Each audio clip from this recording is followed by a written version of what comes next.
Toho has declared 2026 to be a Mothra year, in recognition of the 65th anniversary of her debut film. Although we expect plentiful merchandise in the months to come, it's possible the year's most significant Mothra release has already happened, and didn't involve Toho at all. On January 13th, University of Minnesota Press published Jeffrey Engels' English translation of The Luminous Fairies and Mothra, the first ever story to star the Queen of the Monsters. They provided us with a copy for review. Now, this isn't a novelization of Mothra, like Engels' earlier translation of Godzilla and Godzilla Raids Again by Shigeru Kayama. Producer Tomoyuki Tanaka actually commissioned it from respected novelist and poet Shinichiro Nakamura for the express purpose of rapidly adapting it into a film. Nakamura convinced Tanaka to let two of his author friends, Takehiro Fukunaga and Yoshie Hotta, help him pen the story, possibly because he had never actually written sci-fi or fantasy before. It was serialized in Asahi Weekly Supplement, each author writing one part, in January 1961, and Toho had the movie in theaters by July 30th. We in the Anglosphere have long been aware of the novella's existence, but little has been written about it until now. The Luminous Fairies and Mothra itself is quite short, barely over 40 pages long. Hotta, who writes virtually all of Mothra's scenes, is sparing with details of her exploits, almost as if to whet the reader's appetite for seeing them on the big screen. The novella is nonetheless fascinating as a first draft of one of Toho's most consequential kaiju films. There are 4 shobijin instead of 2, an elaborate infant island creation myth, nary a hint of Mothra's famous cross-like symbol, and while the kaiju still rescues her priestesses, the kidnapper Nelson seems to elude any consequences. Linguist Shujo is practically in love with one of the shobijin until reporter Fukuda steers him towards his assistant Michiko in the final scene. She became Fukuda's colleague in the film. The most eye-opening divergence, however, is the author's barely veiled condemnation of the government's passing of the 1960 US-Japan Security Treaty.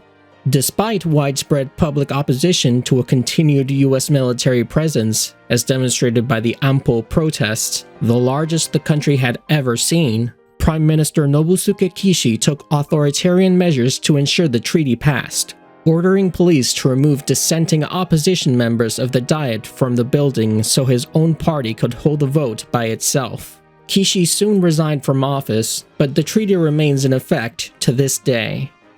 In The Luminous Fairies and Mothra, Japan has recently signed an identical treaty with the fictitious country of Rosilika, whose name, a mashup of Russia and America, is changed to Rolisica in the movie, and the Prime Minister makes an appearance at one of the shobijin's shows alongside the Rosilican ambassador in an effort to smooth over lingering tensions. As Mothra makes landfall, Michiko leads a student protest of the shobijin's forced performance. She's named after Michiko Kamba, a student activist from the University of Tokyo who was killed on June 15, 1960, during clashes between protesters and police in the Diet compound. Amidst wider protests and Mothra forming a cocoon around the Diet building, Japan agrees to limited Rosilican involvement in the campaign to destroy the monster, although the attack, as in the film, is a total failure. Kaiju films generally don't acknowledge the presence of the thousands of US troops stationed in Japan, so it's startling to see them so boldly referenced in such a key early story. Tanaka felt this angle was much too political, perhaps in part because he had already pre-sold Mothra's US rights to Columbia Pictures, so the cinematic Mothra takes down Tokyo Tower instead. And while Rolisica is still an obvious stand-in for the United States, there's no talk of a security treaty. Oh yes, and the novella also mentions Godzilla. Both of them. A news bulletin reports that Mothra is, quote, larger than the Godzillas seen in the past, tying the story to Godzilla and Godzilla Raids Again, at a time when Toho's sci-fi films had yet to cross over with the nascent franchise. Mothra would, of course, meet Godzilla just 3 years later in Mothra vs. Godzilla, attacking him with poisonous dust not unlike the gold powder that fell from her wings in the novella. And in 1992's Godzilla vs. Mothra, ironically also produced by Tanaka, she finally got to cocoon the Diet building on film. The novella's wild ending may also have influenced that film's final scene.